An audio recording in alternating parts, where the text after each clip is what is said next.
இதில் நிறைய பேர் என்கிட்ட எப்படி சஜஷன் கேட்பானா, சார் நான் வேணா லெட்டரை வேணா மாற்றிடுவான், என்கிட்ட அந்த நான் லெட்டர் பேடுக்கு நான் மாற்றிட்டுமா, இல்லை நான் வேறு எக்ஸ்பீரியன்ஸ் நான் ஷோ பண்ணட்டுமா சார், இந்த மாதிரி கேட்குறாங்க.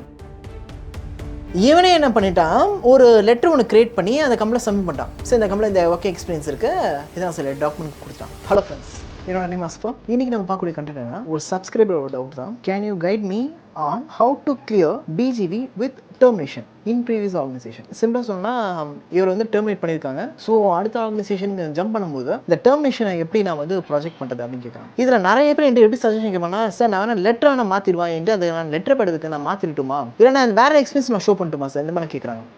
இந்த மாதிரிலாம் தயவுசெய்து பண்ணிடுங்க. ஃபஸ்ட்டு திங், நீங்கள் லெட்டர் பேடை மாற்றவே கூடாது. இது வந்து எனக்கு ரீசெண்டாக ஒரு கேட்டோம்னா எனக்கு பயங்கர ஷாக்கிங்காக இருந்துச்சு. ஏன்னா அவங்க என்ன வச்சுக்கிறாங்கன்னா, இந்த கம்பெனி ஷோ பண்ணுறேன், நான் உள்ள பண்ணுறேன், எனக்கு ஜாபுக்கு கன்ஃபார்ம் ஆயிரும் அப்படின்னு நினைக்கிறாங்க. கண்டிப்பாக கிடையாது. உங்களோட எக்ஸ்பீரியன்ஸ் வந்து பிஜிபின்னு ஒரு ஃபார்மெட்டில் உங்களோட பழைய கம்பெனிக்கு சென்ட் பண்ணுவாங்க. இந்த லெட்டர் நீங்கள் கொடுத்தது தானா, இந்த எம்ப்ளாயி இங்கே இப்படி ஒர்க் பண்ணியிருக்காரா, ப்ராப்பராக ரிலீவ் ஆனாரா, இவர் ஒர்க் எப்படி பண்ணியிருக்காரு, இவரோட ஆட்டிடியூட் எப்படி இருக்குது, ட்ரூத்தாக இருந்தாரா, ஒர்க் பர்ஃபார்மன்ஸ் எப்படி, இப்படி எல்லாமே கேட்பாங்க. ரேட்டிங் வைஸ் கேட்பாங்க. ஸோ தயவுசெய்து எதுவுமே மறைச்சிடாதீங்க உங்களோட இன்டர்வியூ ப்ராசஸில். வாட் இஸ் வாட் ஆக்சுவல் அப்படியே ப்ரொசீட் பண்ணுவீங்க.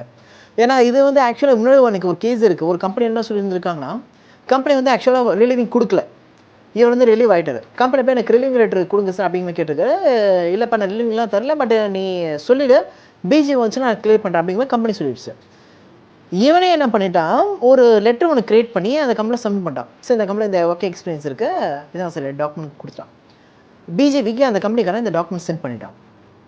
அந்த எக்ஸ்பீரியன்ஸ் கம்பெனி என்ன சொல்லியிருக்கு, இந்த லெட்டர் நான் கொடுக்கவே இல்லை, இந்த லெட்டர் என்னோட லெட்டருக்கு ஃபேக்குன்னு கொடுத்தாங்க. இவனுக்கு அந்த பிஜேபி கம்பெனி வந்து ரெட் மார்க் ஆயிடுச்சு. ஆக்சுவல் லெட்டராக இவன் இதை பண்ணியிருக்கவே தேவையில்லை. கம்பெனியில் என்ன அக்னாலஜ் பண்ணி கொடுக்குறாங்களோ அதை மட்டுமே ப்ரொசீட் பண்ணுங்கள். எந்த இதுவும் அப்ஸ் அண்ட் டவுன்ஸ் டாக்குமெண்ட்ஸில் எதுவுமே நீங்கள் பண்ணியிருக்கக்கூடாது. சரிங்களா? வேறு ஒரு கம்பெனியோட எக்ஸ்பீரியன்ஸ் மாதிரியும் ஷோ பண்ணிட வேண்டாம், இதையே ஷோ பண்ணிட வேண்டாம். சார் அந்த கம்பெனி எக்ஸ்பீரியன்ஸ் நான் மறைச்சிடறேன் சார், 7 மாதம் ஒர்க் பண்ணிட்டு அப்ஸ்கன் ஆகிட்டேன், இல்லை டெர்மினேஷன் லெட்டர் கொடுத்துட்டாங்க, எதாவது பண்ணிடலாமா சார், பண்ணிடலாம். ஏன் பண்ணிடக்கூடாதுன்னா, அந்த ஒர்க் பண்ண கன்சர்ன் வந்து உங்களுக்கு பிஎஃப் வந்து ஜென்ரேட் ஆகிருக்கும். ஸோ பிஎஃப் ரிஃப்ளெக்ட் ஆகும். So don't do any thing. சரிங்களா? அது அட்வைசபிளே கிடையாது. ஈவன் நீங்கள் அப்ஸ்கண்ட் ஆகிருந்தால் கூட ஓரளவுக்கு இஷ்யூஸ் இல்லை. பிகாஸ் அந்த கம்பெனியில் போய்ட்டு திருப்பி நீங்கள் ஏதோ நெகோஷியேட் பண்ணிட்டு you can do a clearance. Terminate ஆன இடத்துலேருந்து don't do any thing. Okay fine. அப்போ எப்படி ப்ராஜெக்ட் பண்ணனா, பி ஓப்பன்ட்டு எதனா டெர்மினேட் ஆனாங்க.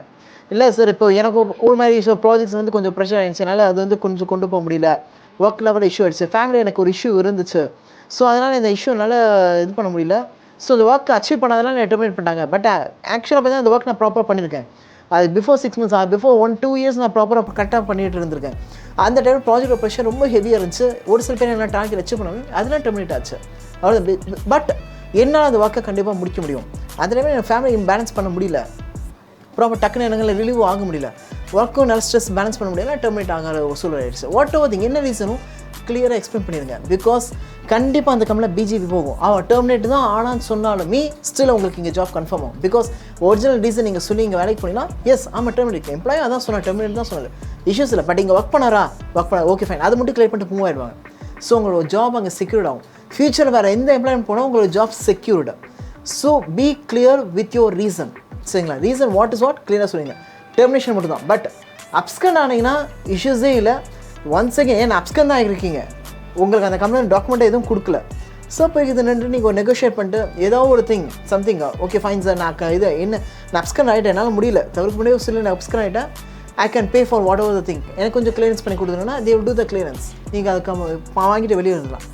இந்த சினாரியோ வேறு, டெர்மினேஷன் சினாரியோ கம்ப்ளீட்டாக வேறு. டெர்மினேட் ஆனால் மேக் ஷுர் தட் கிளியராக உங்களோட ரீசன்ஸை ஸ்பெசிஃபை பண்ணுங்கள். எப்போனாலும் அங்கே பிஜிபி மூவ் ஆகும். வேறு உங்களுக்கு HR related doubts, document related எந்த டவுட்ஸ் வந்தாலும் you can drop in the comments. Thank you friends.